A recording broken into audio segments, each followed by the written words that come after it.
Okay, hey guys, it's Mojo5639 here, and today I'm going to be showing you how to fix the Crossman trigger. Okay, so when doing this, you fix it and make it into a hair trigger that's super easy to pull and makes the gun a whole lot more accurate. I'm doing this with a Crossman Storm XT. It already has the modded trigger, but I will show you how I did it. So first thing you're going to need is just a normal Phillips head screwdriver. You're going to take out the two screws right here, and then the two on the trigger, right here and right here. Okay.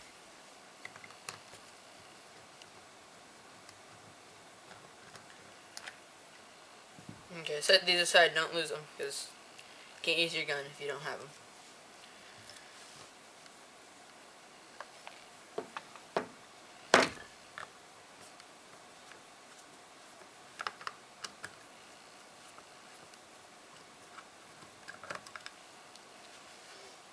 Okay, now the two bottom screws right here. This one right here.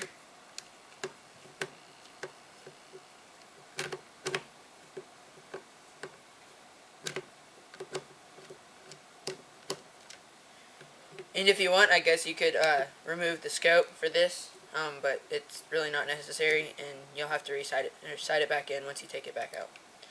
Okay, now that you have these two screws out, pull this, and that should just slide out like that. Now all you have to do is just gonna hit this front part up and pull it out, and you should have stock right here, and this piece come out. Now this little piece just keeps it tight against the stock. You can just throw this back in. It goes in right here, just like that. Okay, so now what we're gonna have to do to start this is we're gonna have to take out. There's a little C-clip right here. Don't know if you can see that. There's a little C-clip right here. You're just gonna have to.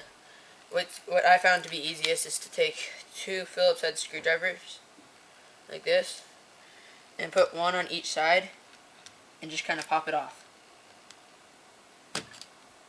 Now be careful you don't lose that. That just flew out. Okay, luckily I found it right here. It's just this little tiny piece, but you gotta have it. Set that aside, don't lose it.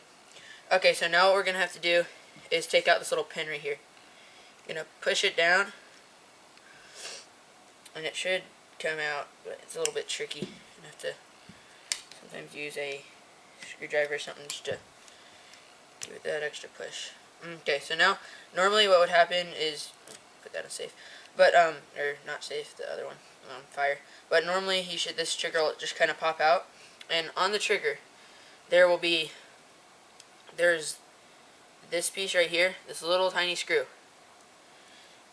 That should be in there, and then there's going to be another pin right here that has a spring attached to it.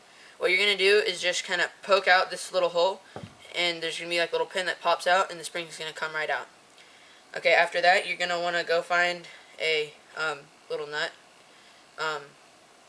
Since it's pretty small, I don't know exactly what size it is, but I had to take a drill bit and drill out the inside so that it would fit on the inside of this little screw thing. So it fits nice and perfect. You can move around a bit, but it's not moving around too much. So what you're going to do now is put this, see how it's going to go, okay?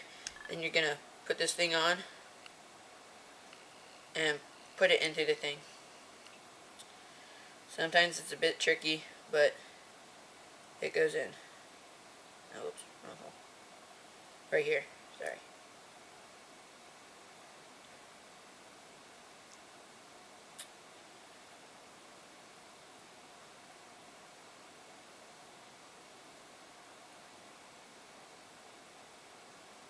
Okay, so now once you get it in, it should just look like that, and all you're gonna really want to do is just make it so that the screw or the nut in here is just like just below the little ridge right here. And so now what I found the easiest method to do this, because sometimes it'll fall out if you have it sideways, is to flip the gun upside down, put this in right here like so, and then that'll slide in. There's like a little spot right here for that to go in. And what you're going to want to do is line up these two holes right here line up those two holes, like that one hole right there, and you're gonna take your pin that I have right here, and you're gonna slide it in. Now it might be a bit tricky. I got it on that try pretty quick. And if you feel it just doing this, then it's really light. It's not very hard. And just to let you know, it doesn't take that long to pull it back. Like you pull it right here and it shoots. Okay, so now we're gonna have to assemble the gun back. After we put that thing in, we're gonna have to put in the little E clip. I found this just do the same thing just with one screwdriver. You just kind of place it over. Magnetic screwdrivers are kind of annoying when trying to do this. I just place it over and then pop it back in. Okay.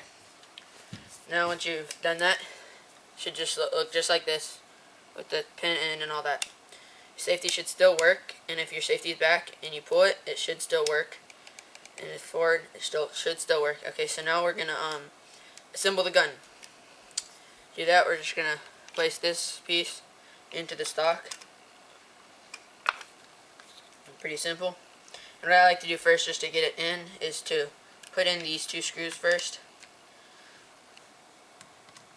Now this is a really easy, I guess you could say, mod to the gun, and it helps a whole lot. It's a whole lot more accurate, and the hair triggers, it's just amazing. Like I don't know how to describe it. It's just so much better.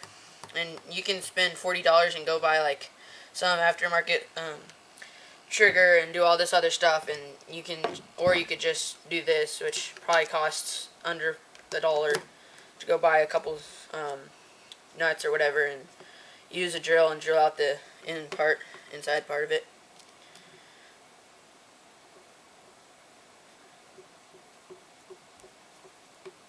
Okay, well that's how to mod your Crossman trigger, and to make it be a whole lot more better.